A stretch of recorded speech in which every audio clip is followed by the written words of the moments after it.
Behold, comrade, justice of the Soviet Union from above. Don't worry, comrade, we got your back. Just keep looking forward and onward. Isn't this brick wall really nice?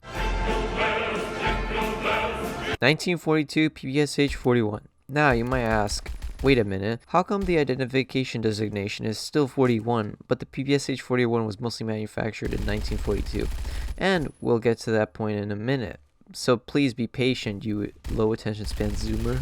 So this Soviet knockoff of an SMG was birthed to existence in 1922 with a Finnish firearms designer by the name of Amo J. Lahti. I think that's how you pronounce it. How do you say this in a Finnish accent, or say it properly? During the Winter War of 1939-1940, the Soviet Union got their asses absolutely handed to them by the Finnish army, because the Soviet upper management said, say, these SMGs would be probably put to good use in the battlefield where they were designed to be, but these cost too much to make, so we're just gonna keep them in a warehouse, and we're just gonna pull out those old dusty Mosna guns. Yes, comrade, it's an ancient relic that belongs in the museum, but just in case, here you go.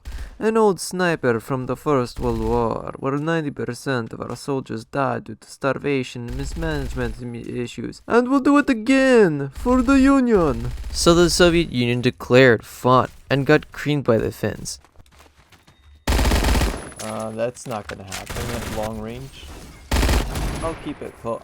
I say I keep it close range and then I get dinked in the forehead by like MP Rex. Turns out those PPD-34 SMGs would have been put to good use after all. Oh well, not like it would have mattered anyway. There is a lot of factors against the Soviet Union anyway. Foreign land disadvantage, quality and progress of technology, central government competence and mismanagement, and logistics issues such as, how are you going to get supplies hundreds of miles away through rugged terrain with just like with a mule and a mailman? The mail delivery service, if you could call it that, would have probably turned into an icicle before they even would have gotten to the battlefield. The mail delivery service would probably froze to death, and even if they did get to the battlefield, they would have probably been killed by friendly fire anyway. Don't run. You know you heard me. Because the Soviet Union was a sick place to be. Woohoo, what a time. So in 1934, Vezier de Tirev would have tried to incorporate Liberty's magazine design. Okay, he ripped off the KP-31. Well, almost. Technically, yes, but there were some key noticeable differences. One of which was that the PPD-34 SMG, which he designed, incorporate the Sony 765 millimeter parabola ammunition. Parabola means short, if you didn't know. Oh yes, let's go. I'm gonna die. I'm gonna get this guy with a knife. Haha, yes. That's revenge. He would also listen to advice from Hugo Schmeiser, now that's a groovy name, while also being involved in the MP38's development. And so the PPD-34 was born into existence for a short period due to the fact that it was too expensive to produce. The Soviet Union had a bad habit of budget cuts during this time. It was not a good time for the Soviet Union. A weapons trial was held in October of 1940. I don't know what it's specifically called. I'm sure someone will probably say it in a Fan Forces video later on. In the weapons trial, there weren't too many distinct weapons. They were all similar to the PPD-34 with similar build design qualities until a former Soviet veteran weapons repairman to firearms designer by the name of Georgy Shpagin would introduce the PPSH41 to the Defense Committee of the Council of People's Commerce. Shortly after the weapons trial, the design would be adopted into the Red Army, and 2 months later, on December 2nd, the Council of a really long and posh title, which just gives the go-ahead to manufacture goods, approved the PPSH41 for manufacturing. The PPSH41 was selected because it only takes 5 and a little bit more than a half hours to manufacture the entire gun. That time would increase as a result of labor specializing and the design being refined. By April of 1942, 155,000 of these were made for regular infantry units. Unlike the MP40, which was only given to specialized forces in the German army, regular German infantry got Stens and grease guns and maybe like a trench shovel. The PPSH41 wasn't always the perfect shining beacon of Soviet engineering. After all, it was a copy of a copy, so there was bound to be some issues, which were a hassle to deal with. Oh my god. Scared me. I scared you. Aw, I never scared. How do you, like, wow, okay, you have your headphones on all the way. Cool. I wasn't paying attention either. I mean, I saw, I was like, ooh, that's so many kills, but then... One of the many of the PPSH's issues was that the 71 round drum magazine, which was the main purpose of the PPSH41 and why it existed, had the issues of being bulky, clunky, hard to load. Just imagine after hours of painstakingly loading 71 individual rounds into a drum, then you witness all your blood, sweat, and tears vanish in a flash, literally due to the pulsar of a muzzle flash, which resulted from the barrel jack. It was supposed to solve the muzzle climb issue, which resulted from the fire rate of the PPSH41. It did to an extent what it was supposed to do. I mean, the barrel jacket was designed to do. It wasn't very effective. It either was neutral or the drawbacks outweighed the advantages. Got a weapon that's 4 shots. It's bad. Oh, there they are. Ooh, that was like 32 of my health. And that was all my health.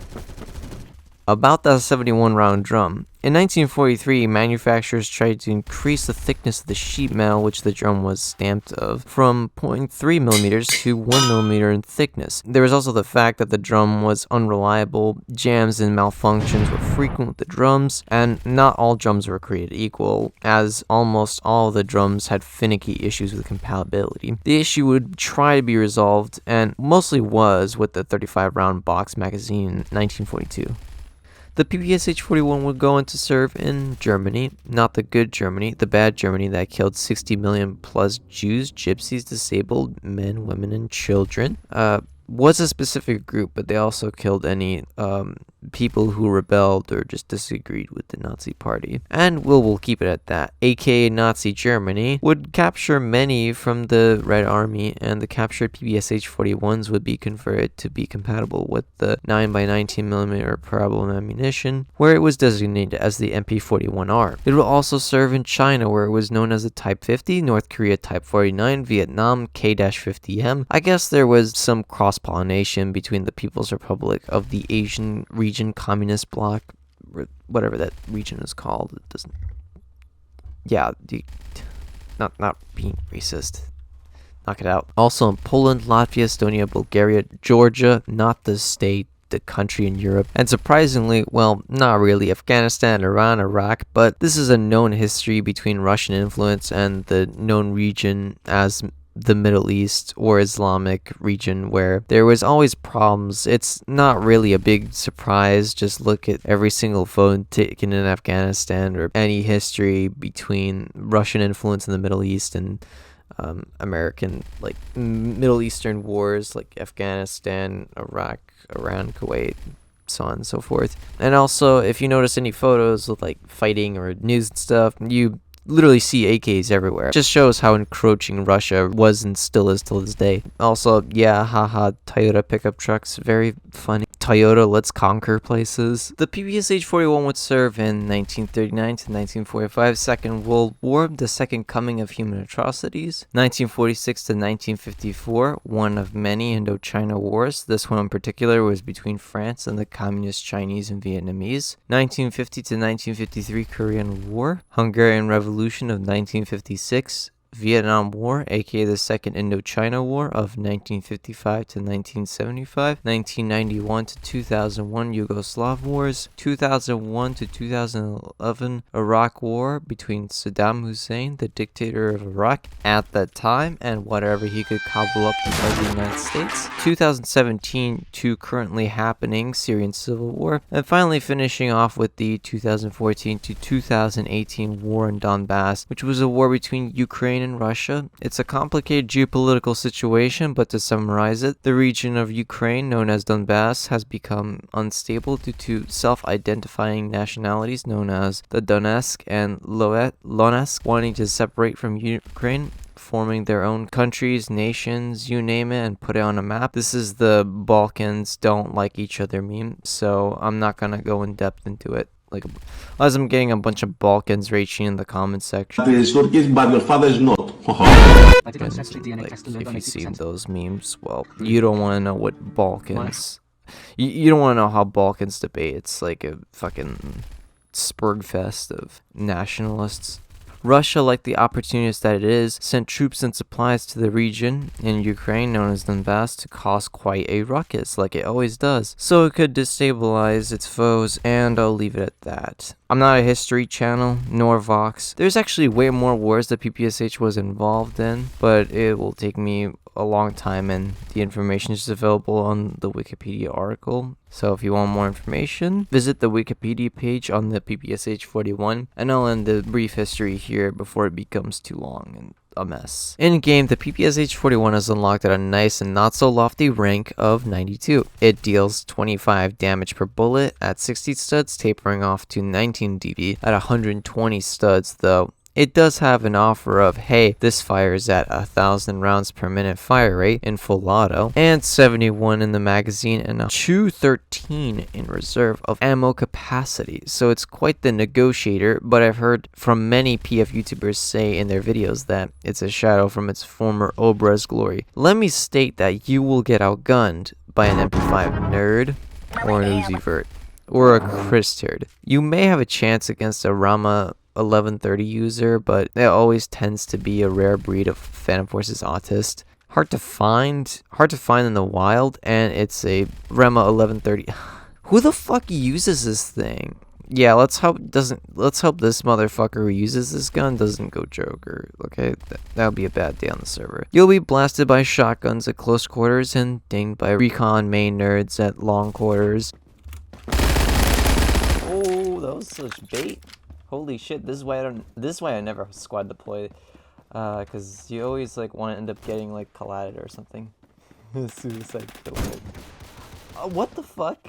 Along with unconfident DMR users. Overall, it's kind of bad compared to what people use in public lobbies, but if you see someone using a PPSH41, then you say, "Ah, comrade, do you remember the Obra's 41 days?" And they say, "Dah." So, I would like to say that this is the live commentary gameplay portion of the Normie Phantom Forces review, but if you notice, I incorporated the clips in between the weapon stats and brief history. Well, it's the other way around, but whatever. Portions of the video. I've noticed that when I actually incorporated the whole...